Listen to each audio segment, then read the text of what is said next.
300초 시장 이슈 점검하는 박문영의 300입니다. 카운트다운 시작합니다. 오늘의 주제는 지난주 후반에 어떤 섹터보다 가장 강하게 비상했던 항공주 이야기 좀 해보고자 합니다. 항공주들의 강세가 도드라졌던 지난주 후반이었죠. 제주항공이 지난 한 주 동안 약 14% 상승이었고요. 대한항공이 10% 정도 올랐고 진에어, 아시아나항공, 그리고 티웨이홀딩스 등 나란히 강세 움직임을 기록하면서 한동안 주춤했다가 다시 한번 회복세를 보이고 있는 최근의 움직임을 나타냈습니다. 일단 왜 올라가는지 어떤 기대 요소들이 있는지부터 좀 점검이 필요할 것 같네요. 보겠습니다. 자, 증권사의 의견인데요. 삼성증권에서는 여러 가지 이유를 꼽았습니다. 국제유가가 한동안은 계속해서 올라가면서 원유에 대한 부담감을 안고 있었는데 미국의 생산 증가 부담 그리고 재고 증가 부담 속에 유가가 하락한 점을 긍정적인 요소로 꼽았고요. 또 북중회담 등의 지정학적 리스크 완화 역시나 포인트로 잡았습니다. 한미 FTA 원칙적 합의 등으로 인해서 원화가 강세를 기록한 영향, 항공주가 충분히 수혜볼 수 있는 여건이다라는 거죠. 또 2월 누적 출국자 수가 전년 동기 대비해 13% 증가했다라는 점 역시나 여행 수요 증가 역시 항공사에게는 긍정적인 포인트다라고 이야기하고 있습니다. 이러한 이슈 속에서 이 다양한 항공주들의 주가가 움직였는데 하나씩 업체별로 좀 살펴보겠습니다. 일단은 제주항공인데요. 코스피 대비해서 10배 가까운 상승을 기록했던 지난주 움직임이었습니다. 한동안은 조금 주춤했었는데 올해 들어서 이 분위기가 확연하게 나아지며 상승 기조를 보여주고 있죠. 지난주 마지막 거래일도 5% 이상 상승하면서 탄력적인 움직임을 나타냈습니다. 최근 신임 대표가 M&A 루머 해명 그리고 중거리 노선 확대에 대해서 언급하면서 기대감이 한층 더 높아지고 있는 것으로 풀이가 되고 있습니다. 하지만 제주항공을 제쳐놓고 오늘은 대한항공과 아시아나 국내를 대표하는 이 항공사들에 대한 이야기를 좀 해보고자 합니다.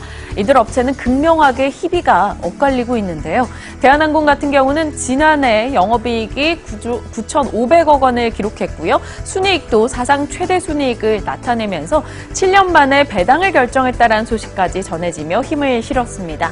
하지만 아시아나항공의 분위기는 사뭇 다르죠. 자본 결손금 미해소로 인해서 10년째 무배당인 상황이고요. 높은 차입금은 여전히 불안 요소다라고 시장에선 지목하고 있습니다.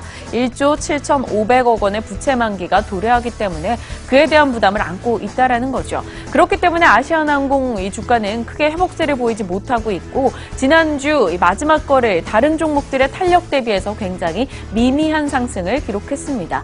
아시아나항공이 어떤 부담감들을 안고 있는지 조금 점검을 해보도록 할까요? 들어가 봅니다. 일단 샌프란시스코 운항 정지 처분 취소 상고심 역시나 앞으로 상황이 만만치 않을 것으로 보이는데요. 1심에서 패소했고 항소 기각 후에 그 결과를 대기 중인데 사실 좀 어렵다라는 게 업계 관측입니다. 판세를 뒤집기 어려운 상황이다. 결국 그에 따라 노선을 좀 잃게 된다면 이 매출, 영업이익은 충분히 감소할 수 있는 상황이다라는 거죠. 그리고 중장거리 노선 확대 및 무배당 등 앞으로 해결해야 될 과제가 너무나 많이 남아있다라는 지적이 나오고 있습니다. 지난해부터 뚜렷한 회복의 기조를 보이지 못한 채 계속해서 주가는 내려오는 움직임을 나타내고 있습니다. 아시아나항공과 좀 상반된 이 모습을 보이고 있는 게 바로 대한항공이 되겠죠. 대한항공은 그래도 최근 들어서 강하게 반등을 하는 모습 포착되고 있습니다. 그 반등에 힘을 실어준 게 바로 얼마 전에 저희가 짚어봤었던 델타항공과의 조인트 벤처 이야기가 될 것 같습니다. 조인트 벤처란 공동 운임입니다. 스케줄 수행과 수익 그리고 비용 등을 모두 공유해서 마치 한 회사처럼 손잡고 가겠다라는 것을 정부 측에서 조인트 벤처 허가를 내어준 거죠. 이 때문에 앞으로 이 대한항공이 가지고 있는 아시아 노선과 그리고 이 델타항공의 미주 노선이 함께 연계되면서 크게 수익이 올라갈 수 있을 것이다라는 기대감이 등장한 겁니다. 그렇기 때문에 지난주 10% 정도 올라섰고요. 지난 금요일장 3% 이상 상승한 채 거래를 마쳤죠. 증권가에서도 일단은 긍정적인 의견들이 나오고 있습니다. 신한금융투자증권에서는 대한항공 중장기 동력을 확보했다라고 이야기하는데요. 미주 노선 매출액은 꾸준히 증가해서 2025년도에는 약 3조 원에 달할 수 있을 것으로 예상을 하고 있습니다. 그와 더불어서 목표 주가를 올려잡는 움직임이 나타났는데요. 확인해 보시죠.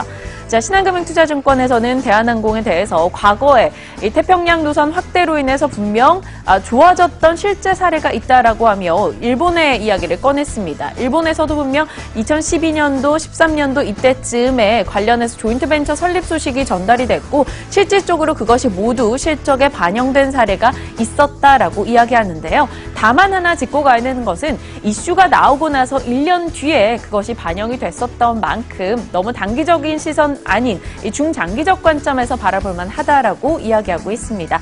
일단 대한항공 목표 주가 넉넉하게 제시를 했네요. 45,000원권까지 갈 수 있다라는 의견이었습니다.